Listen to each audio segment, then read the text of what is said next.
예, 안녕하세요. 홍순례입니다. 제가 유튜브 활동을 하고 있습니다. 저희 홍순례 박사 꿈의 몽에서 꿈에 관한 모든 동영상을 올리도록 하겠습니다. 많은 구독 신청 및 성원을 바랍니다. 자, 이번 시간에는 유명인사 또는 운동선수 등의 태몽에 대해서 살펴보겠습니다. 서린들의 태몽에 대한 믿음은 신앙적이라고 할 정도로 절대시하고 있습니다. 그래서 역사적인 인물의 탄생에 있어서 신비로운 태몽이 있었음을 중시하고 죽은 일대기를 기록한 행장 등을 비롯해서 여러 문헌에 태몽을 언급하고 있습니다. 서포 김만중에 자신의 어머님에 대해서 쓴 정경부인 윤씨 행장이라고 있습니다. 정몽주라는 이름은 꿈에 주공을 보았다고 해서 붙여진 이름입니다. 이처럼 역사상의 그 인물들은 이름에서 태몽과 관련된 이름이 많습니다. 또 태몽은 아니지만 이규보는 꿈에 그 별인 규성이 급제할 것을 알려줬다고 그래서 고맙다고 보답한다고 이름이 이규보가 되었습니다.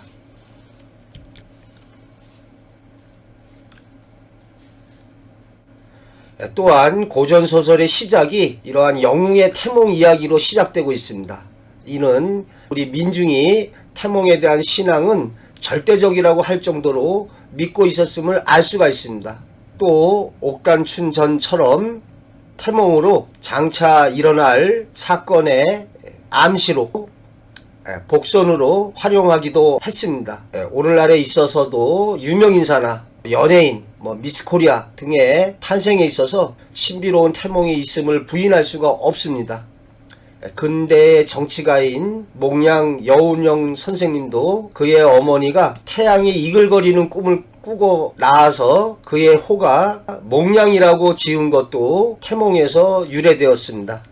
이명박 대통령의 이름 또한 보름달이 치마폭에 들어오는 태몽으로 밝을 명자 넓을 박자를 써서 그 학렬도 무시하고 이름으로 지었다고 합니다.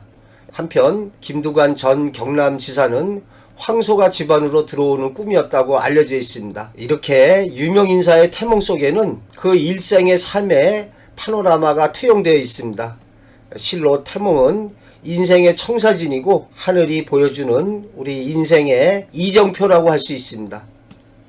이러한 태몽 속에는 그 사람의 신체적 특징뿐만이 아니라 성격, 행동 특성, 장래의 어떠한 직업은 운명의 길을 보여주고 있습니다.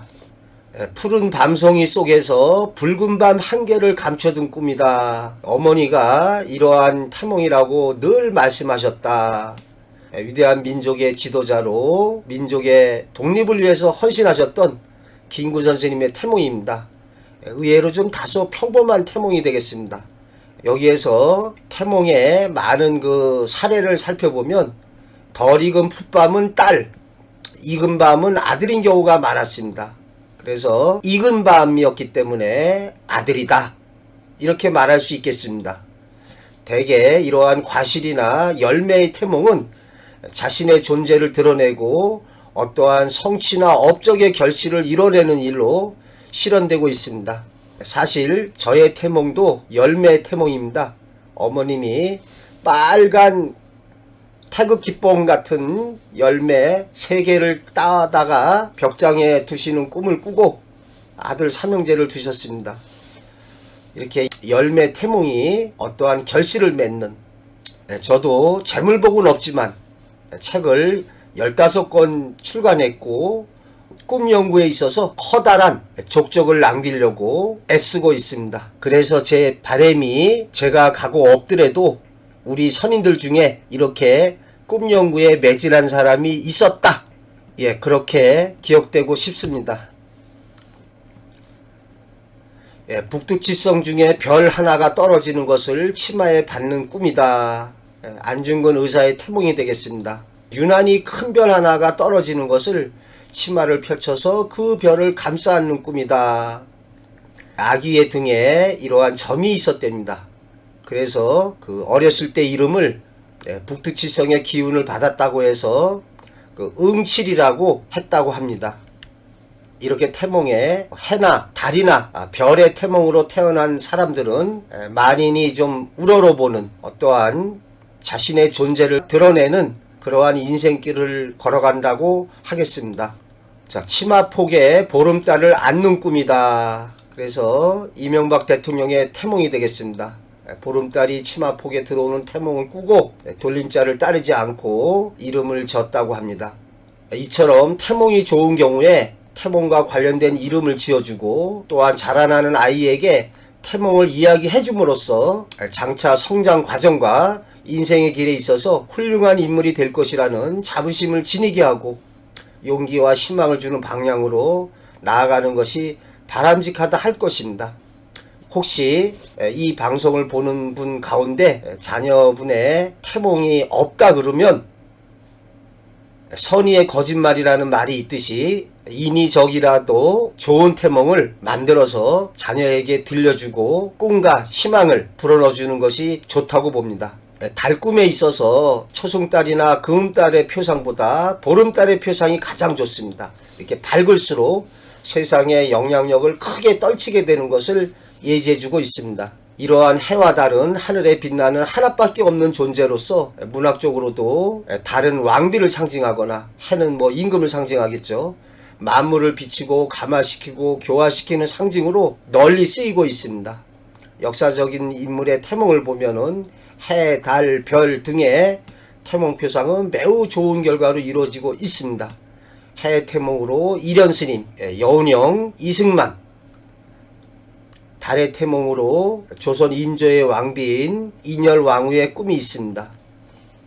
지붕이 활짝 열리면서 해와 달이 하늘에서 떨어져서 가슴속으로 들어오는 꿈으로 남편인 능양군이 왕위에 오르면서 왕비가 됐습니다. 또 태몽에 달이 3개인지 5개인지 떠올랐습니다.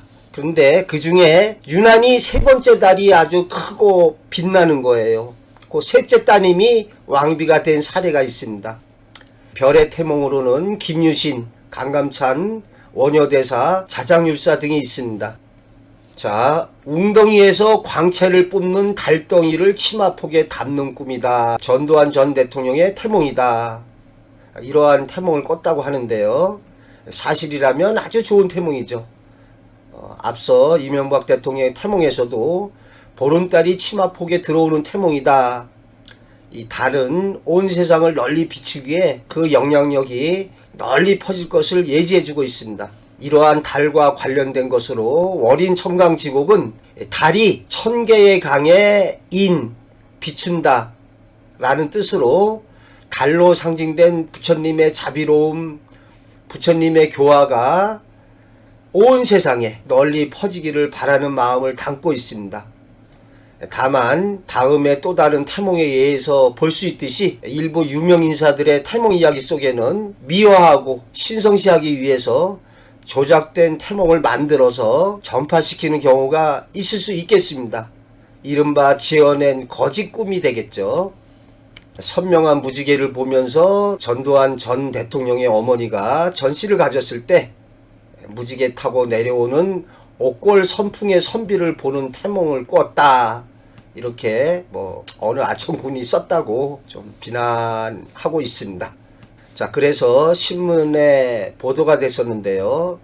한때 서태지를 문화 대통령이다 이렇게 칭했었는데요. 태몽을 물어보니까 태몽에 대해서는 제가 아는 게 없습니다. 어떤 책에서 어머니가 새벽에 떠오르는 태양을 집어삼켰다고 돼 있는데 그건 조작된 겁니다. 아직 안 물어봐서 모르겠어요. 이런 글이 있습니다. 노무현 전 대통령의 태몽이 되겠습니다. 노인이 고삐를 주면서 백마를 타고 가라는 꿈이다. 어머님 꿈속에 수염이 하얀 할아버지가 나타나서 이 고삐를 줄 테니까 저 백마를 타고 가라. 이렇게 말한 뒤에 큰 말이 우렁차게 말발굽을 내딛는 소리에 깜짝 놀라 잠을 깼다는 거죠. 그래서 다음에 큰 인물이 되겠다 이렇게 생각을 했다는 거죠.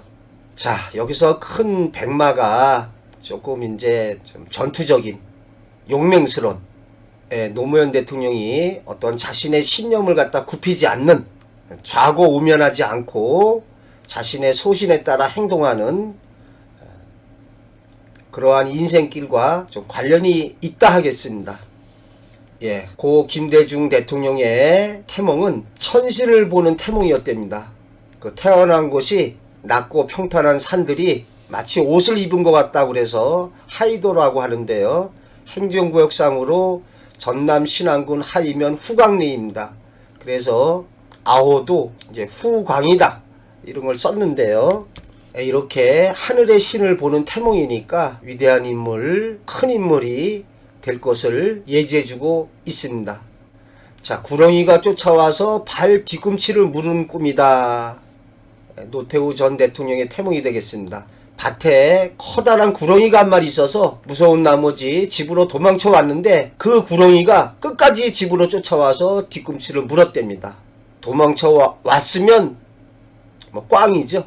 근데 이렇게 끝까지 와서 물은 표상이 좋겠습니다. 그래서 그 할아버지가 이름을 태룡이라고 지으려다가 너무 좋은 걸 드러내면 좋지 않기에 태우로 지었다는 거죠. 여기도 어리석을 우자를 썼는데 이렇게 낮추고 겸허하게 했습니다. 민속에 보면은 우리 선인들이 아이들 어렸을 때 이름을 그냥 천한 이름으로 막 불렀습니다. 야 개똥아 뭐 이렇게 좀 천하게 하면 그 아기를 해코지한다는 귀신이 이렇게 듣고 아유 저 개똥이 데려가면 뭐해 뭐 이러한 민속적인 신앙이 좀 담겨 있습니다. 여기에서 태몽표상에 이렇게 자그마한 뱀보다는 큰 구렁이일수록 능력이 뛰어나고 그릇이 크고 역량이 뛰어남을 보여주고 있습니다. 태몽표상에서는 뱀보다는 구렁이가 좋습니다. 어느 그 장군의 태몽에 커다란 구렁이 옆에 자잘한 뱀들이 수없이 있던 태몽입니다. 크다란 구렁이가 바로 장군이고 그 옆에 자잘한 수많은 뱀들은 부하들, 쫄병들이 되겠습니다. 자, 용이 하늘에서 내려와서 가슴으로 뛰어드는 꿈이다. 이승만 대통령의 태몽이 되겠습니다. 그래서 어렸을 때 대통령의 아명이 승용이었다고 합니다. 용은 부귀와 권세와 명예의 상징이니까 대통령의 직위까지 나아갈 수 있었다고 봅니다. 큰 잉어 한 마리를 잡아서 가져온 꿈이다. 인천 김성수의 태몽이 되겠습니다. 이렇게 태몽표상에서는 커다란 잉어를 잡거나 보는 꿈이 좋겠습니다. 이 경우에 큰 잉어일수록 장차 커다란 인물이 될 것을 예지해주고 있습니다. 태몽표상에서는 탐스럽고 크고 윤기나고 아름다울수록 장차 운명의 길이 좋게 펼쳐질 것을 보여주고 있습니다. 기계체조 선수 양학선 태몽이 떠오르는데요. 어머니 태몽에 처음에는 조그만 붕어였답니다. 그게 한 바퀴 휙 덤블링을 하더니 품에 안길 때는 잉어가 돼서 안겼답니다. 이렇게 표상의 전이가 일어나고 있는데요. 처음에 붕어는 좀 보잘것없는 평범한 사람. 그런데 덤블링해서 안길 때는 큰 잉어다. 커다란 능력, 커다란 역량의 사람으로 새롭게 탄생하게 될 것을 보여주고 있습니다. 참 태몽이 신비하지 않습니까? 어떻게 붕어가 이렇게 덤블링을 했는데 기계체조 선수로서 인생길이 펼쳐지고 있습니다. 자라가 안긴 꿈이다. 유경수 여사의 태몽이 되겠습니다. 큼직한 자라가 품에 덥석 안기는 꿈을 꾸고 잉태했다. 또는 집마당으로 기어든 거북을 안고 들어오는 것으로 나오기도 합니다. 이 경우에도 큼직한 자라일수록 좋겠습니다. 조그만 자라는 아주 평범한. 또 이때 중요한 것은 꿈속에 나타난 그 태몽표상인 동물이나 식물이 상처가 없이 온전한 표상이야 좋습니다. 그러면 건강하고 평온한 인생길이 되겠습니다. 근데 만약에 상처를 입었다든지 오다가 사라졌다든지 그러면 안 좋은 태몽이 되겠습니다. 이승만 대통령이 넥타이를 풀어서 어머니 목에 걸어주는 꿈이다. 박관현 열사의 태몽이 되겠습니다. 딸만 셋을 둔 집안이었는데 아들로 태어났습니다. 어머니 태몽에 당시 대통령이었던 이승만이 자신이 메고 있는 고급 넥타이를 풀어서 어머니 목에 걸어주면서 이렇게 말했다고 합니다. 이 넥타이의 주인은 바로 당신이요. 나는 이 넥타이를 맬 자격이 없어. 바로 당신이 주인이요. 아마도 훗날 정치적으로 큰 사람이 되리란 암시였던 모양이다. 자, 여기서 박관현 열사는 1980년도에 광주 민주화 운동을 주도하여 활동하다가 체포돼서 옥중에서 단식 끝에 운명했습니다. 자, 이러한 유명인사, 운동선수, 연예인, 태몽 자료를 정리하는 대로 간략히 해설을 달아 지속적으로 올리도록 하겠습니다. 저희 홍순래 박사 꿈의 몽에 많은 관심과 애정을 부탁드립니다.